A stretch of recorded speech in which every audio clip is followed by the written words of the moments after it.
je sens que ça va parler. Je sens que certains arbitres vont avoir les oreilles qui grondent. De ouf. Hein. Salut à tous, photo des photos de Mbappé, c'est Thomas. Petit débrief du match entre PSG et OM. 2 buts à 1, but de Neymar, Mbappé et un but de Duje Çalhanoğlu, le croate. Les Marseillais, on verra au classement en fin de vidéo. C'est un coup d'arrêt pour eux qui était sur 7 ou 8 matchs consécutivement sans défaite. Donc mine de rien, le Rennes-Marseille, qui commence à arriver à grands pas à J37, va être bouillant. Paris, il manque plus que 3 points pour être champion. On va parler d'arbitrage, on va parler de buts refusés, on va parler de la main de Rongier. Compliqué les amis. Mais d'abord, je vous demande de bombarder la barre des likes. Faites-moi plaisir, merci à tous ceux qui étaient là pendant le live. Vous avez été énormes.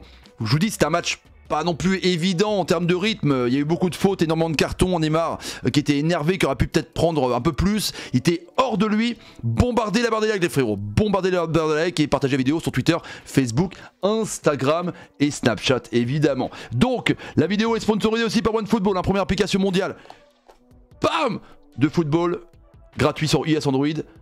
Téléchargeable en description les frérots. Bah ouais carrément. Donc on est parti avec les... Alors c'était un match vraiment très bizarre, on verra le classement tout à l'heure, c'était un match très bizarre avec énormément de buts refusés, au moins 7 buts hors jeu, pardon. C'est la première fois que je vois un Marseille quand même aussi haut contre une équipe du... Franchement c'est la première fois que je vois Marseille aussi haut, pressé. Il y a eu 0-0 là, les pressés les Parisiens. Honnêtement, ils étaient hauts et du coup ils ont pris plein de ballons par-dessus la défense. Il y a eu pas mal de hors-jeu. Je crois franchement il y a eu 6 ou 7 hors-jeu. Il y a eu des buts refusés évidemment. Et Marseille est l'équipe qui m'a fait la meilleure impression au Parc des Princes parce qu'il y a eu des coups, ils sont entrés dedans. Il y a eu des bons joueurs au milieu de terrain. Et 59-41 je crois en termes de stats. Hein. Franchement c'est la première fois que je vois une équipe dominer les Parisiens. Hein. Les Parisiens sont allés en contre avec les équipes, avec les joueurs rapides qu'ils ont comme Neymar, comme Mbappé. Mais...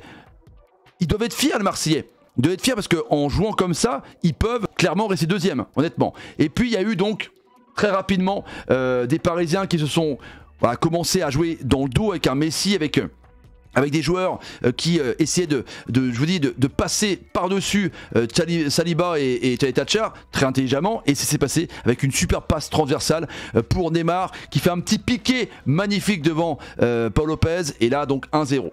C'est pas forcément immérité le but de Paris.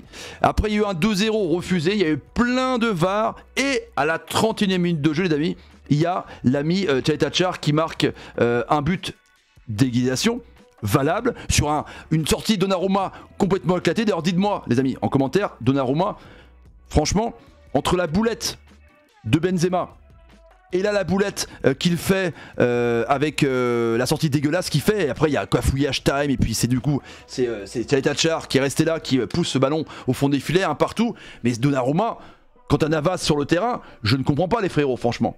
Donnarumma, le meilleur gardien d'Europe, le trophée Yachin, le meilleur gardien de l'Euro, et là il fait boulette sur boulette.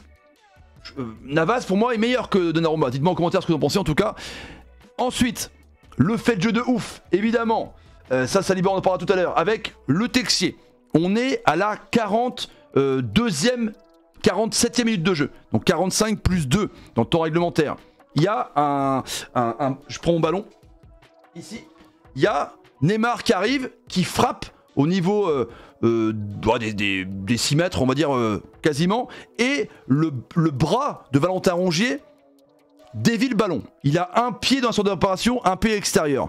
Et il me semble qu'il y a d'abord une zone du corps qui est touchée avant le coude. C'est très litigieux, parce que des fois ça siffle ou ça siffle pas. L'arbitre ne siffle rien, il voit la VAR, il siffle.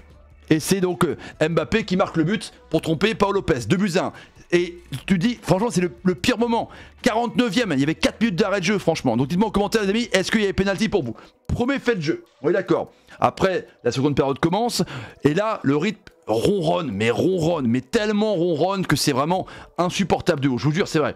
Encore des buts refusés, beaucoup de fautes. Là, la scène où Neymar pète complètement un plomb, il était hors de lui. C'est même Payet d'ailleurs qui a été le calmer. L'image était belle, mine de rien, par rapport au fair play. Mais Neymar est sorti de ses gonds complets. On a cru qu'il allait avoir peut-être un carton rouge en tout cas.